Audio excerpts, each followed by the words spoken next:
नमस्कार दोस्तों आपका जूनियर अकाउंटेंट का रिजल्ट है वो काफ़ी दिन पहले आ चुका है और आप है वो इस चीज़ का इंतज़ार कर रहे हो कि कब इसके डॉक्यूमेंट वेरिफिकेशन की प्रक्रिया है वो शुरू हो। लेकिन आपको पता है कि आपकी जो भर्ती है ये हाई कोर्ट में अटकी हुई है और हाई कोर्ट में भी कई सारे कारण हैं जिसकी वजह से अटकी हुई है, जिसके अंदर मुख्य कारण है एज को लेकर कि हमारी किसी की 21 साल उम्र नहीं हुई है और उसका है वो 2 गुणे में सिलेक्शन हो गया है। ठीक है दोस्तों, अब उसको बाहर कर दिया जाएगा। उन्होंने कोर्ट में याचिका दायर कर रखी है, उसके ऊपर सुनवाई हो रही है, पर हम चाहते हैं कि जल्दी से जल्दी वो आपकी फैसला है वो न्याय के पक्ष में, अच्छे पक्ष में फैसला आए और जल्दी से जल्दी डॉक्यूमेंट वेरिफिकेशन हो। उसके बाद में आपकी जो कट ऑफ रहेगी दोस्तों, उसका एक अनुमानित जानकारी है वो मैं आपको शेयर करने वाला हूँ कि इसकी कट ऑफ है डॉक्यूमेंट वेरिफिकेशन के बाद में क्या रहेगी। दोस्तों देखो, सबसे पहले मैं आपको बता दूं कि आपकी जो जनरल की कट ऑफ है ना वो 576.7730 एक कट ऑफ गई थी जनरल मेल की, ठीक है, और फीमेल की 512.78 गई थी, ठीक है। बाकी AWS और SC की कट ऑफ आप यहाँ पर देख सकते हो। अब दिक्कत ये है कि मतलब बात ये है कि यहाँ पर जो जनरल की जो कट ऑफ गई है, जनरल की जो कट ऑफ गई है और अभी जो DB के बाद में जो कट ऑफ जाएगी, तो वो दोनों में जो अंतर होगा ना वो सबसे कम अंतर रहने वाला है, जैसा कि आपको पता है। देखो मैं इसकी जो कट ऑफ है ना वो कितनी बता रहा हूँ, इसके अंदर 8 नंबर का फर्क आएगा, ठीक है। अपन मान सकते हैं कि 5 से 7 नंबर, ठीक है, 5 से 7 नंबर है उसका फर्क आएगा। किसी का अगर 576 से 5 नंबर ज़्यादा है ना और 7 नंबर तक भी ज़्यादा है, तो 576 से 5 से 7 नंबर के बीच में इसकी कट ऑफ रहने वाली है। तो आप इससे अंदाज़ा लगा सकते हो दोस्तों कि ये लगभग 5 से 7 नंबर का मतलब हो गया ये 581 से लगभग आपके 583 तक, ठीक है, 583 तक।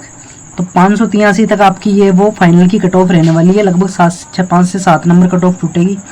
अब कारण क्या है वो भी मैं बताऊंगा, ठीक है, क्योंकि दोस्तों मैं इसके अध्ययन करके आया हूँ। मतलब जितनी और भी जो भर्तियाँ हुई है, चाहे LA की हुई हो, लैब असिस्टेंट की हुई हो, चाहे टीचर की वैकेंसी हुई हो, उसके अंदर भी कितनी कट ऑफ टूटती है वो मैं आपको बता रहा हूँ, ठीक है।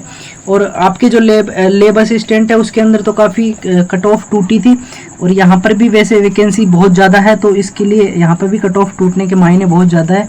जैसे कि मान लो कि आपकी जो 5388 जो वैकेंसी है ना, इसके डबल कैंडिडेट आए हुए हैं, तो डबल कैंडिडेट आपकी लोवेस्ट कट ऑफ को पार करके जा रहे हैं, ठीक है। जैसे 576 है इसके अंदर, तो लोवेस्ट कट ऑफ है ना इसको पार करके जा रहे हैं पूरे के पूरे ये जो 5388 के दो गुणे में जो जितने भी जनरल के आ रहे हैं वो सारे के सारे, ठीक है। इसका मतलब इसके अंदर से आधे बाहर होने वाले हैं, ठीक है। अब आधे बाहर होने वाले हैं तो वो बच्चे हैं वो कितनी सी कट ऑफ, जो 5 से 7 नंबर जिनके ज़्यादा है ना, उनकी संभावना ये है कि वो जहाँ बाहर हो जाएंगे। जिनके 5 से कम है वो निश्चित रूप से बाहर होंगे। 5 से 7 के अगर अंडर में है, 5 से 7 के बीच में, तो हो सकता है कुछ भी हो सकता है, बाहर भी हो सकते हैं, अंदर भी जा सकते हैं, पर 7 से ऊपर है तो निश्चित मान के चलिए कि आपका सिलेक्शन है वो हो जाएगा दोस्तों। EWS की मैं बात करूं तो EWS में लगभग 15 नंबर का अंतर देखा जाता है बहुत सारी वैकेंसीज़ में, ठीक है। क्योंकि कारण क्या है कि EWS, SC, ST, OBC इन सभी में है ना, मतलब ज़्यादा जनरल है। जनरल में मैंने आपको 5 से 7 बताया है, सबसे कम यहीं पर टूटेगी। बाकी अन्य जो जितने भी रिजर्व कैटेगरीज है ना, उन सब में आप कम से कम 10 नंबर तो मिनिमम आप मान के चलो कि 10 नंबर तो मिनिमम रहेगी, ठीक है। ये बात है कि यहाँ पर जो जैसे EWS है, SC है, ST, OBC है, वहाँ वो स्टूडेंट कहाँ पर है, जनरल पर भी है। अब वो यहाँ से टूटेंगे, यहाँ से अगर वो फेल होंगे, ठीक है, जनरल की 1 गुणा में नए जनरल में नहीं आएंगे, तो अगर OBC का बंदा है वो यहाँ पर है जनरल में 1 गुणा में नहीं आया है, तो वो वापिस आके कहाँ पे गिरेगा, वो अपनी कैटेगरी में आके गिरेगा और कैटेगरी में वो हाईएस्ट लेवल पर होगा, ठीक है। कैटेगरी में हाईएस्ट लेवल पर होगा तो जो नीचे वाले हैं ना उनको ज़्यादा नुकसान होगा, और नीचे वाले अपने आप चले जाएंगे। एक तो आपकी जो कैटेगरी में 2 गुणा है ना, वो 2 गुणा में से वैसे 1 गुणा वैसे बाहर जाने वाले हैं, और ऊपर से आपके जो जनरल के बच्चे हैं उनमें से जो बाहर होंगे, अगर OBC का बाहर हो रहा है जनरल में से, SC का बाहर हो रहा है जनरल में से, तो वो अपनी कैटेगरी में आगे डटेगा, और कैटेगरी में आगे डटेगा तो कैटेगरी में से तो वो सिलेक्शन 100% लेगा ही लेगा दोस्तों, ठीक है। इस वजह से क्या है कि उनकी कट ऑफ है अन्य कैटेगरीज की वो ज़्यादा टूटती है।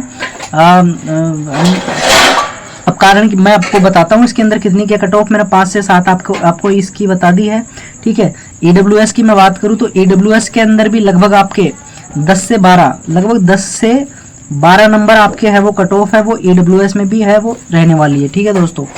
और आपकी बात करूं मैं एससी कैटेगरी के अंदर, तो एससी कैटेगरी के अंदर अब आप संख्या का अनुमान आप खुद लगा लेना, मैंने आपके सामने कट ऑफ रख रखी है। एससी कैटेगरी के है, इसके अंदर भी लगभग 8 से आपको 10 के बीच में ये कट ऑफ दिखने वाली है। कारण क्या है कि एससी कैटेगरी के बहुत कम होते हैं ना बच्चे, बहुत कम होते हैं जो जनरल के अंदर जो जा पाते हैं, ठीक है, बहुत कम होते हैं। इस वजह से क्या है कि इसकी थोड़ी कट ऑफ है ईडब्ल्यूएस और ओबीसी से कम टूटती है, तो 8 से 10 है वो यहाँ पर होने वाली है, ठीक है। अपन बात करें एसटी की बात करें तो दोस्तों एसटी की जो कट ऑफ है ना, ये भी आपके है वो 10 से 12, लगभग 10 से 12 नंबर तक रहने वाली है, ठीक है। अब 10 से 12 नंबर तक है वो, ये भी रहने वाली है, ठीक है। यहाँ पर भी थोड़ा गैप डिफरेंस है ना, वो थोड़ा ज़्यादा होता है, ठीक है दोस्तों। और मैं आपको बात बताऊं ओबीसी की, तो ओबीसी के अंदर भी लगभग 12 से 15 नंबर का डिफरेंस रहने वाला है। इसके अंदर भी ईडब्ल्यूएस के बराबर लगभग, ईडब्ल्यूएस से ज़्यादा मतलब 12 से 15 नंबर का इसके अंदर सबसे ज़्यादा यहाँ पर डिफरेंस रहने वाला है, 12 से 15।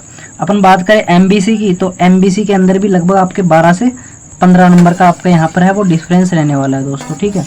तो ये अंतर आपका रहेगा दोस्तों, ठीक है। और ये मतलब ऐसा नहीं है कि मतलब मैं चाहता हूँ कि आपका सिलेक्शन नहीं हो, मैं तो चाहता हूँ आपका सिलेक्शन हो, सबका सिलेक्शन हो, ठीक है। पर ऐसा मुमकिन नहीं है दोस्तों, है ना, ऐसा हो नहीं सकता कि आपका सबका सिलेक्शन हो। तो इसलिए आपको मैंने जो कट ऑफ बताई है, जिसके अंडर नीचे है ना, जो जैसे मैंने 10 से 12 कहीं पर बताई है, तो वो 10 से 12 है, तो 10 से नीचे वाले अपनी और दूसरी तैयारी अच्छे से करते रहें। जो बीच में हैं, जो रेंज में आ रहे हैं, पास में आ रहे हैं, वो भी अपनी तैयारी करते रहें। बाकी ज़्यादा वाले भी तैयारी करते रहे भैया, ये राजस्थान में और यहाँ पर गवर्नमेंट जॉब है वो जो जैसी लग जाए वैसी अच्छी है सबसे पहले, ठीक है। बाकी आप लोग अपनी तैयारियां करते रहे, जो भी कोर्ट का फैसला आएगा मैं आपको बताऊंगा कि क्या आपका फैसला आता है, और उसके बाद में डीवी है वो कब होने वाली है आपकी, तो वो सारी चीज़ें मैं आपको बताने वाला हूँ बहुत जल्दी, ठीक है।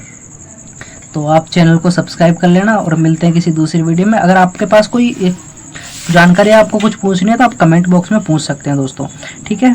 Thank you.